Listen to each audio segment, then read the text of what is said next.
Hi friends, how are you? In this video we are going to learn about the mechanisms of neuromuscular transmission. The neuromuscular transmission NMT is the transmission of impulse from the motor neuron to skeletal muscle fibers supplied by the neuron.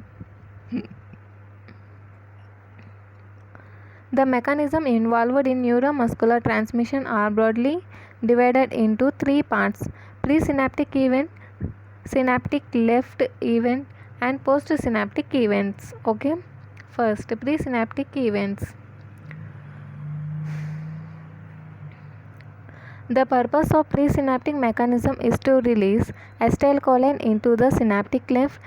This occurs in following steps: the arrival of an action potential at the axon terminal depolarize the membrane of the terminal buttons. This causes activation and opening of the voltage gate and calcium channels, which leads to calcium influx. Okay. First, when the arrival of action potential at axon terminal depolarizes the membrane of the terminal buttons. This depolarization of membrane causes activation and opening of voltage gated calcium channels, which lead to calcium influx. Next, increased cytoplasmic calcium concentration increases movement of microtubules and microfilaments that lead to migration of neurotransmitter vesicles to the inner surface of presynaptic membrane. The vesicles fuse with the membrane and discharge their contents into synaptic cleft by exocytosis. Various membrane proteins present in the vesicular membrane as well as in the neuronal membrane are involved in the fusion process.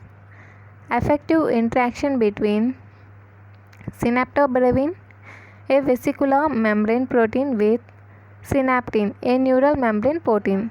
Okay, synaptobrevin is a vesicular membrane protein. Synaptin is a neuronal membrane protein. Occurs in presence of SNAP25, alpha or gamma SNAP, NSF and many other associated proteins. Okay. Next, quantal release. Depolarization of terminal button causes the synchronous releases of about 60 to 200 vesicles from different parts of the presynaptic membrane.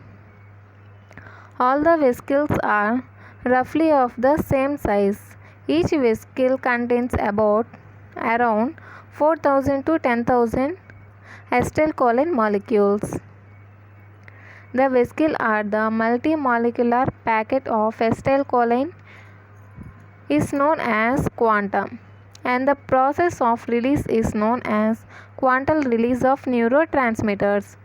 With each action potential, the presynaptic terminal discharges about the same quantity of or same amount of neurotransmitter, collectively known as quantum of neurotransmitter or quantal content, which is synonymous with number of vesicles released.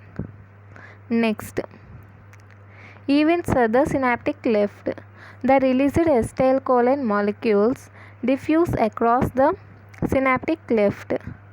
The released acetylcholine molecules diffuse across the synaptic cleft and bind to the receptors present at the postsynaptic membrane. On their way to the end plate membrane, some acetylcholine molecules are hydrolyzed by acetylcholine E and some diffuse out of the synaptic cleft. However, the amounts that arrive at the end plate region and get bound to acetylcholine receptor is sufficient enough to produce an action potential in the muscle fiber. Events at the end plate. The major purpose of postsynaptic mechanism is to generate action potential in the sarcolemma adjacent to end plate. The major purpose of postsynaptic mechanism is to generate action potential in sarcolemma adjacent to end plate. Okay, this occurs in following steps.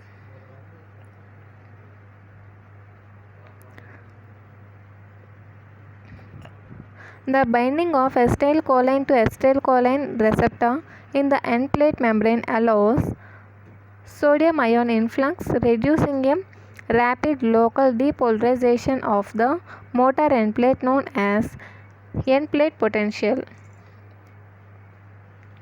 End plate potential decreases the membrane potential to the firing level. End plate potential decreases the membrane potential firing level and opens the voltage gated sodium ion channels, resulting in an action potential at the membrane adjacent to the end plate region.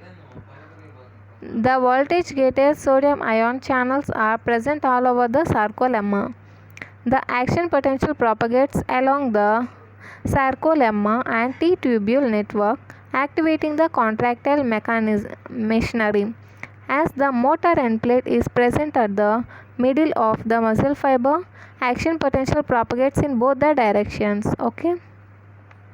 The binding of acetylcholine to acetylcholine receptor is loose and reversible. Soon acetylcholine diffuses away and gets rapidly hydrolyzed by acetylcholine to acetate and choline. The action of acetylcholine is terminated, leading to closure of ion channels, cessation of end plate potential, and consequently action potential. Okay. The membrane potential of the end plate returns to the resting state. The acetate diffuses away into the extracellular fluid and choline is taken up by presynaptic terminal to be reused for the synthesis of new acetylcholine. All these events at the neuromuscular junction occurs in a few milliseconds, can be repeated several times per second without fatigue. Okay.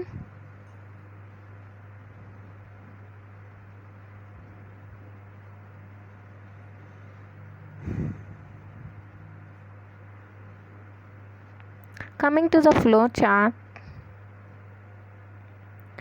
This flow chart tells about the major events of neuromuscular transmission. First, arrival of action potential at axon terminal. First, arrival of action potential at axon terminal. This causes the depolarization of membrane of the terminal buttons. Depolarization of membrane of the terminal buttons. This depolarization causes the activation and opening of the voltage gated calcium channels. This causes the activation and opening of voltage gated calcium channels, causes calcium influx into the terminal button. The calcium mediated exocytosis of acetylcholine vesicle and acetylcholine release. And all these are occur in the presynaptic membrane. Okay guys. The binding of acetylcholine to acetylcholine receptors in the end plate membrane. This causes the sodium influx, resulting in local depolarization and formation of end plate potential. The binding of acetylcholine to acetylcholine receptors in the end plate membrane causes the sodium ion influx, resulting in local depolarization and formation of end plate potential. End plate potential brings membrane potential to firing level and generates action potential. The spreading of action potential to the T-tubule. Okay guys.